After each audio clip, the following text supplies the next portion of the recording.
Good evening again.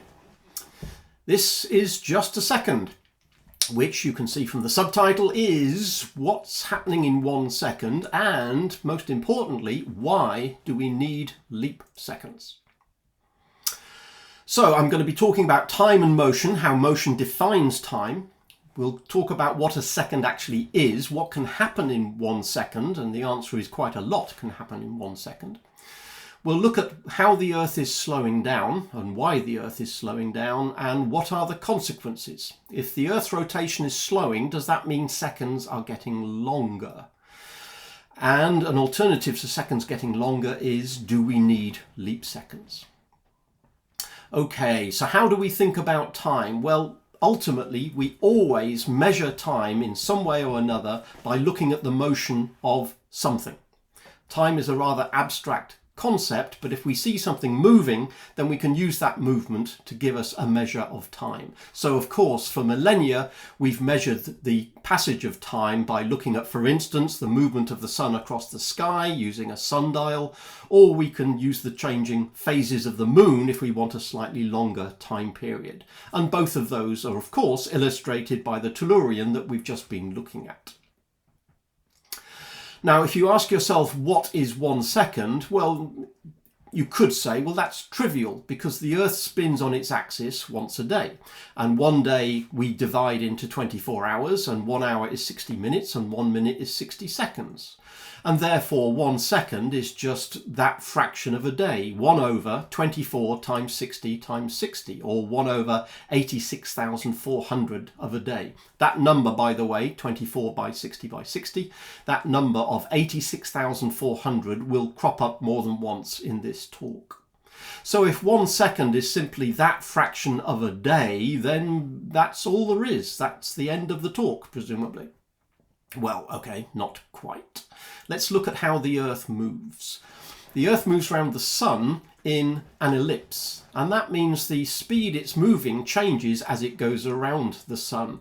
You can see these two areas shown in blue are the same area swept out in equal time. So when the Earth is a long way from the Sun, it's moving a relatively short distance in a given period of time, whereas it moves much faster when it's closer to the Sun.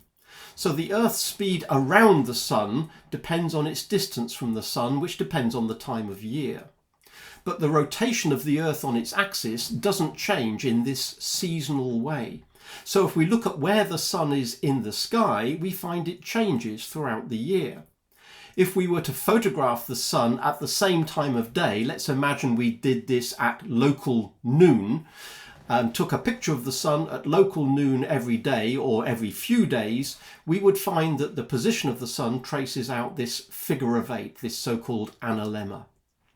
Now the north-south variation is a result of the tilt of the Earth. Of course, if the Earth is tilting towards the Sun, we see the Sun high in the sky. If the Earth is tilting away from the Sun, then the Sun is lower in our sky. And in the northern hemisphere, the Sun appears high in the summer and low in the winter. And this particular picture was taken from the northern hemisphere. So there's the June position of the Sun at the top and the December position of the Sun at the bottom. But notice that there's not only a north-south variation, there is a somewhat smaller east-west variation. In other words, at noon, the Sun is not always due south. Sometimes it arrives at the meridian before noon, and sometimes it's after noon that it arrives at the meridian.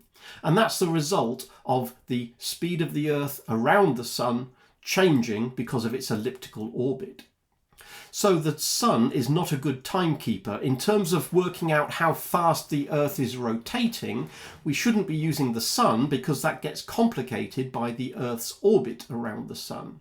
So that analemma shows us that sundials do not give us an accurate time in terms of the rotation of the Earth. Nothing to do with the rotation of the Earth, it's because the Earth is going around the Sun in an elliptical orbit. So sundials not very useful in that respect.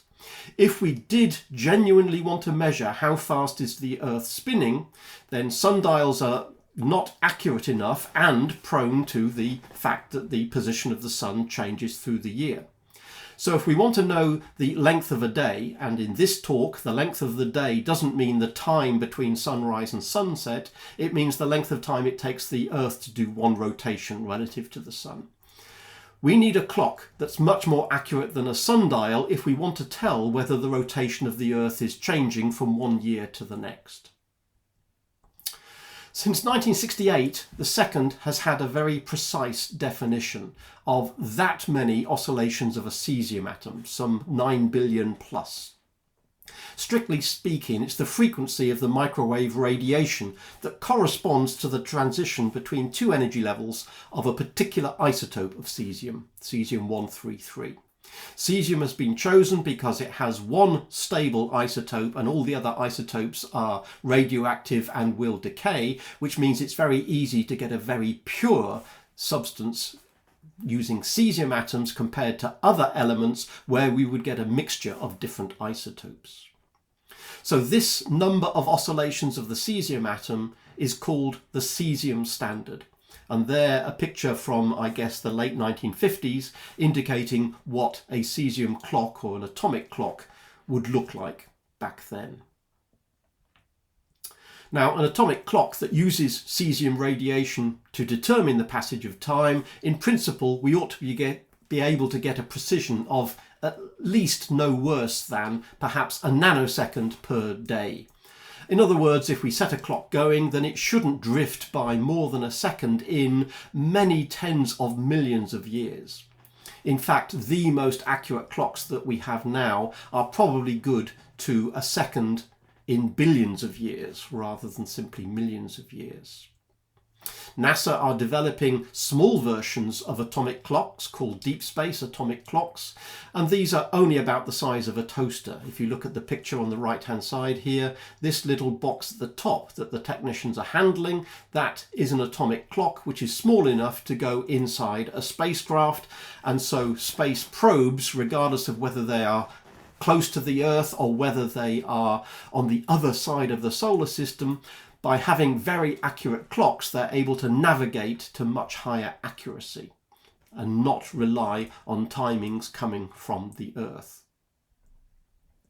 Now, we know that time does matter even here on the surface of the Earth. For instance, if we wanted to know where we are on the surface of the Earth, we would use the Global Positioning System, the GPS.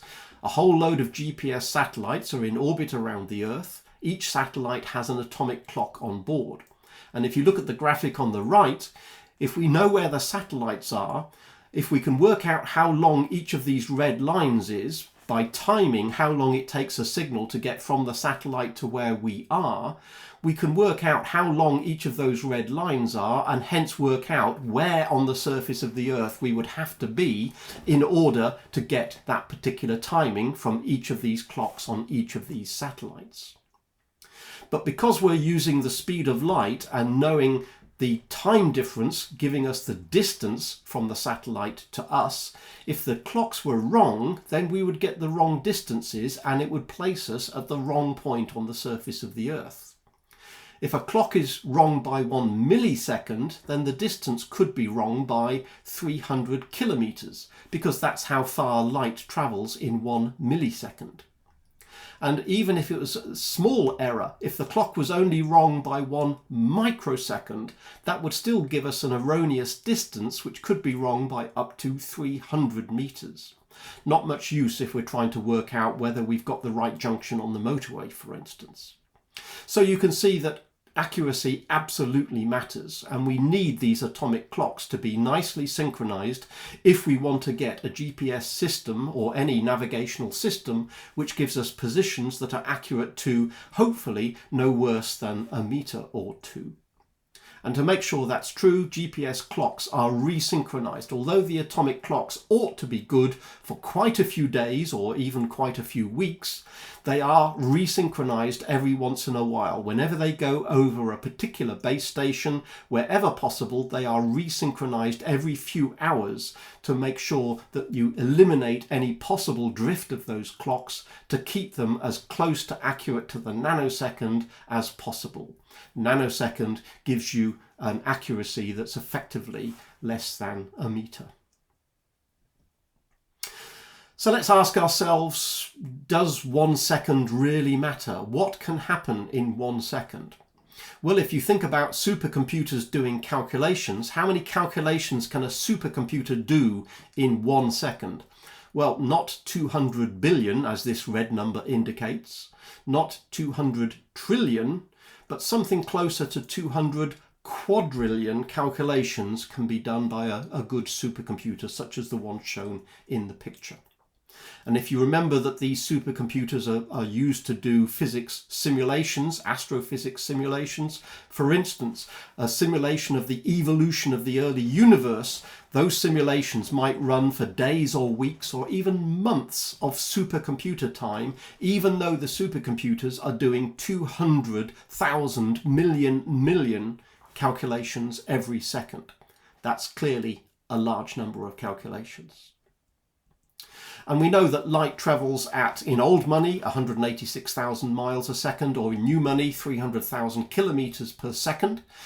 Compared to man-made objects like the Voyager probes, for instance, they are only traveling at some 16 kilometers per second, very sluggish compared to the speed of light, which is precisely why the Voyager space probes that are leaving our solar system will take some 10, 20, 30, 40,000 years to reach the next star. Even the stars that are just a few light years away, going at this rather pedestrian speed of 16 kilometers per second, they will take a long time to reach the next star.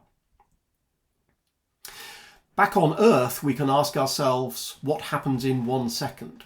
And I found these statistics from 2019, pre-COVID.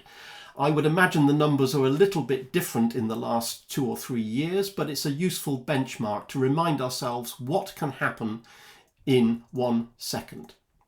So in 2019, there were approximately 300,000 text messages sent every second of that particular year. Some 60,000 searches were carried out every second. Not necessarily Google, other search engines are available. 75,000 videos were streamed each and every second. Most of them involved cats and kittens, but perhaps some of them didn't. 700,000 messages were sent every second via apps such as WhatsApp. Other apps are available. And perhaps the most staggering number of all of these is that some 3 million emails were sent each and every second of that particular year. And I would imagine that if you updated these to 2022, 2023, you would find all of these numbers are somewhat higher. So an awful lot can happen in 1 second. Atomic clocks tell us that the Earth has been slowing down. Since 1956, the Earth made one revolution relative to the Sun in 24 hours, in other words, 86,400 seconds, because it was defined that way. In other words, the original second was defined such that in 1956, the length of the day was precisely 24 hours. So that was, by definition, exactly the length of the day. But only some 2 decades later, it was found, using these atomic clocks, that the day was not 86,400, but 86,400.003 seconds. In other words, the day was longer by 3 milliseconds, after about 20 years after it was first defined. So why is that? Well, it dates back a long, long way. It dates back to the Theia impact, where a Mars-sized body is hypothesized to have crashed into the Earth, and the material that was spooled off eventually became the Moon. This happened some 4.5 billion years ago, fairly early on in the Earth's history. There's no way of telling how fast the Earth was rotating back then, because this impact would have completely changed the angular momentum and the dynamics of the Earth and ultimately the Earth-Moon system. When the Earth recovered from the shock of the impact of this Mars-sized object called Theia, it's been calculated that the rotation period of the Earth was probably about 5 hours.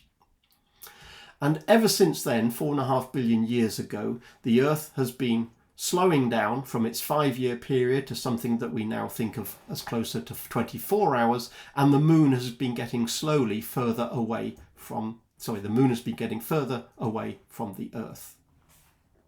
And why is that? It's because the moon acts as a drag on the Earth. We can see here in this cartoon, we have a moon which is raising tides on the Earth. None of this, of course, is to scale. And we have the Earth's rotation, which means the tidal bulges of the ocean are not quite on the line joining the Earth to the moon. The rapid spin of the Earth is pulling the tidal bulge a little bit ahead. And hence the moon, which is pulling on this bulge a little bit more strongly than it pulls on the other bulge, is tending to slow that down. It's tending to put the brakes on. And as a consequence, the angular momentum of the Earth is reducing and the Earth is slowing down, and the moon is stealing that angular momentum, and the moon is drifting further and further away from the Earth. The distance to the moon, we've been monitoring that since the Apollo astronauts left reflectors on the moon. We know that the distance to the moon is increasing at the rate of about a few centimeters every year. And that increase has been going on for billions of years. So what, you might say, okay, so a day is no longer 24 hours. Maybe in the 1970s and 80s, the day was rather longer than 24 hours by quite a few milliseconds. Who cares if a day is not an exact number of seconds? Well, it's just like the problem we have with a year not being an exact number of days. We know how long a day is, and we know how long a year is, and we know that a year is approximately 365.2422 days, ignoring the next couple of decimal places. So if that wasn't addressed, the calendar would drift very slowly relative to the seasons. So rather than January being in northern winter and July being in northern summer, if we didn't address that and had a calendar that was only 365 days long, then eventually the seasons would become out of sync with the calendar. If we insert an extra day, a leap day, every 4th year, that would make the calendar year 365.25 days, 365 and a quarter, which is almost right, but still not quite 0.2422. So we have another rule that says we'll skip a leap day in a century year that's not divisible by 400. And by applying that rule, that gives us a calendar year, which is 365.2425, very close to the red number at the top there. So having this add a leap day every 4 years and skip a leap day in a century if it's not divisible by 400, that gives you a very accurate way of keeping the calendar synchronized with the seasons. So how do we apply that to the timing of the rotation of the Earth? Just as in an analogy with the calendar, if we want our 24-hour clocks to stay synchronized with the rotation of the Earth, for instance, we want the sun in the sky when our watches say that it's daytime, then we need to add leap seconds every once in a while. Well, strictly speaking, we don't actually need to add a leap second. We could simply say, if the days are getting longer, let's simply define the seconds as getting longer so that there's always 86,400 of them in a day. But if you did that, the scientists would be furious, because that would mean you would have to keep adjusting your atomic clocks as the Earth started to slow down or maybe speed up. We'd have to keep adjusting our atomic clocks and keep redefining what we mean by a second. And that would be entirely impracticable. We could not live with a definition of a second which kept changing from day to day. We need stability in our definitions. So we don't like the idea of allowing seconds to get longer. And if we don't allow seconds to get longer, then basically we need leap seconds. This is the length of the day plotted out for a few decades. It's the length of the day after we've taken off 86,400. And what's left is plotted here in milliseconds. So this is how many milliseconds longer than 86,400 seconds the day is. So it was originally 0 in the 1950s, and noticed that the Earth has been slowing down, and the length of the day reached a maximum of about 24 hours and 3 milliseconds, and then has changed. But before we address that, let's just look at this up and down motion that we see all over this particular graph. What's causing this variation? If we look carefully at that and look at the scale where I've indicated the decades here, and we just happen to be highlighting 2000, 2001, 2002, you notice that this goes up and down every year. And we understand that variation, because although we're talking about the rotation of the Earth, then the angular momentum of the atmosphere does have an influence. And there are seasonal variations to the way that the atmosphere circulates around the Earth, depending on whether the northern hemisphere is tilted towards the sun or the southern hemisphere is tilted towards the sun, because that changes the heating of the continents and hence changes the air currents. And if you change the air currents, you're changing the angular momentum of the atmosphere, which in turn changes the angular momentum of the Earth in total. So these little variations that we can see of speeding up, slowing down, speeding up, slowing down, we understand those seasonal variations. But we can then ask ourselves, well, ignoring the seasonal variations, what's causing the decade by decade variation? It seemed to be slowing down for a few decades and then speeded up again and then slowed down again and then speeded up. I haven't shown this diagram all the way to 2023, but notice that it seems to be coming down again. It looks like it's heading back to a 24-hour day. And we can ask ourselves, what's causing this sort of variation? Some of these little wiggles we can see in the variation there are to do with changes to the Earth's crust. If the Earth's crust rearranges itself slightly, then it changes the moment of inertia, and hence for a given angular momentum will change the speed of rotation of the Earth. So for instance, an earthquake which lifts the ocean bed by a few meters changes the shape of the Earth, and given that angular momentum is conserved, that means the speed of the Earth has to increase or decrease. So tectonic activity can account for some of the small variations. But this big variation of how did we add 3 milliseconds and then take off a couple of milliseconds and then add another one over a period of only a few years, what's going on to change the rotation of the Earth? Well, that's still an ongoing area of research. A lot of people seem to think it must be changes in the mantle, not necessarily the crust itself, not the core, but in between the core and the crust is the Earth's mantle, and perhaps changes there are giving rise to variation in the Earth's rotation.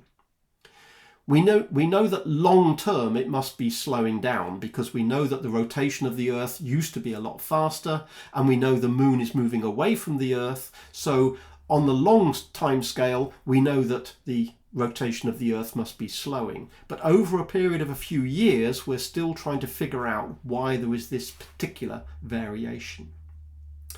But if the length of the day is more than 24 hours, then if we want to keep our clock synchronized, we need to add a leap second. When do we do that? Well, leap days are inserted into the calendar, and everybody, well, not everybody, most people agree that we're going to add a leap day on the 29th of February. But what about leap seconds? How do we decide what to do about leap seconds?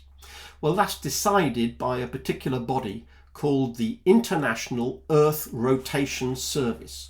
A wonderful name for an organisation. You wonder what would happen if they decided not to get up and go to work that morning. What would happen to the Earth rotation? I assume it would still keep on turning. But the International Earth Rotation Service, they keep an eye on the rotation of the Earth, and they make a decision as to at what point do we need a leap second inserted to keep our clocks synchronized. They decide how often it should be, and then you have the decision, well, when do you insert a leap second into a day? So seconds have been inserted. Leap seconds were first introduced in 1972, and then they've been introduced as indicated by the scale on the right hand side here in red. That shows you the seconds that have been inserted. So we've got more than 25 seconds of leap seconds have been inserted since the 1970s. Notice that when the Earth is rotating quite slowly, we need to add a leap second quite often to keep things synchronized. But for a while, the rotation of the Earth was close to 24 hours. During the noughties, around about 2005, give or take a few years, the rotation period of the Earth seemed to return to close to 24 hours. And during that period, there was no need to add any leap seconds, so none were added between 2000 and 2006. And then a few more were added in the teenies, and we haven't had one added since, I think it was 2019 was the last one that was actually added. Again, because the rotation of the Earth seems to have temporarily speeded up again, and hence perhaps we don't need a leap second and haven't needed one for a few years. Somebody somewhere will have to decide whether we're going to need one in the next few years. If you do add a leap second, this is what it looks like. You know what normally happens to clocks at midnight. As we approach midnight, 59:0. We go from 59:59 to 0, and then the clock starts counting for the following day. But if we need to add a leap second, then the clock stutters, as it were, after the 59th second of the last minute. And clocks would then look like this. If we look at the last digit, 58, 59, 60, before it goes to 0. In other words, 23, 59, 60 is a perfectly valid time. But some computers don't like that. If you try and set some computers' clocks to 23, 59, 60, which is perfectly legitimate, some computer systems crash because they really don't like the idea of a minute having 61 seconds. So, when do I add the leap second? Okay, you say, well, it's always best to do it at midnight, surely. Well, yeah, but which midnight? If you think about time zones, everybody's midnight is different. If you insert it at Greenwich Mean Time midnight, it's the middle of the day somewhere else.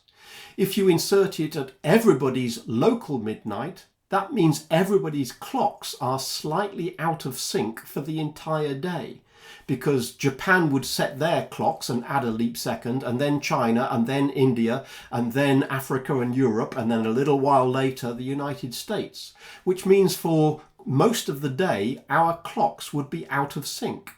Okay, only by a fraction of a second, but if we don't synchronize by the leap second, if we don't put the leap seconds in at the same instant, clocks around the world are out of sync. And remember what can happen in 1 second.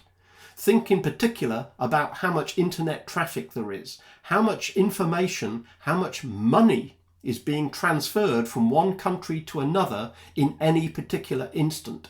If they didn't agree what the time was, then is it possible that some money is going to be in limbo between one bank thinking it had transferred the money and another bank thinking it hasn't yet received the money because the clocks aren't synchronized? So finances have to worry about what the time actually is, and they want a time that is synchronized across the world. This idea of keeping leap seconds synchronized is a problem. Some people really don't like the idea of leap seconds, not least because you don't know when they're coming. You can only figure out when a leap second is needed by looking at what the rotation of the Earth has been in the last year or two and then deciding whether you need one or not. It's not like the calendar leap days when we know exactly when they're coming for the next 1,000 years. With leap seconds, we don't know what the Earth is going to do, so we don't know when the next one is going to be needed. Some computer systems really don't like leap seconds. Some operating systems will crash if you try and put the wrong time in by putting in a leap second when it's not expecting one. And how do you program a computer to understand when the leap seconds have occurred? You need to tell them in which year leap seconds has occurred, so that if you ever want to know transactions that have happened in the past, you know precisely when those leap seconds were. And indeed, some companies really don't like the idea of leap seconds. For instance, Google use so-called leap second smearing. rather than add an extra second at the end of a minute and make a minute 61 seconds, they add the leap second a little bit at a time. They add a few microseconds continuously throughout the day, rather than wait until the end of the day and then add a leap second at the end and make the last minute of the day 61 seconds long. That means Google's clocks are not in sync with everybody else's clocks on that particular day when a leap second is introduced. Does that matter? Well, it depends if sub-second accuracy is important for what you want to do. If you are a financial institution wanting to send money from A to B, then time absolutely matters. If you have a server and you are farming out information, then billions of bits of information can be sent out every second, and so knowing exactly what the time is might be very important to you. So Google do this. They actually run their clocks slow during a day when a leap second is being introduced. In other words, they don't have to run their clocks very slow. It's only 0.001%. In other words, their clocks will be wrong by 1 second, which gets fixed right at the last second of the day, and suddenly all servers around the world are back in sync again. But for that entire day, Google is out of sync with everybody else. And whether or not it matters depends on what it is you want to do during that 1 second. As a joke, you can say, well, what if you did the same thing with leap days? If you say leap seconds, instead of adding a leap second, we're just going to run the clock slow so we don't get a discontinuity at the end of the day. You could, in principle, do that with a leap day. And that's the joke behind this cartoon. Why do the clocks say it's 3 o'clock in the morning? Well, because adding an extra day creates a glitch at the end of February. Instead, we're going to run our clocks 3% slower during February to avoid the irregularity. And the joke is, what if Google expanded their idea of leap second smearing to cover leap days as well? Well, clearly that would not work too well. The idea of leap day smearing is just a joke. But the problem of what to do about leap seconds is dead serious.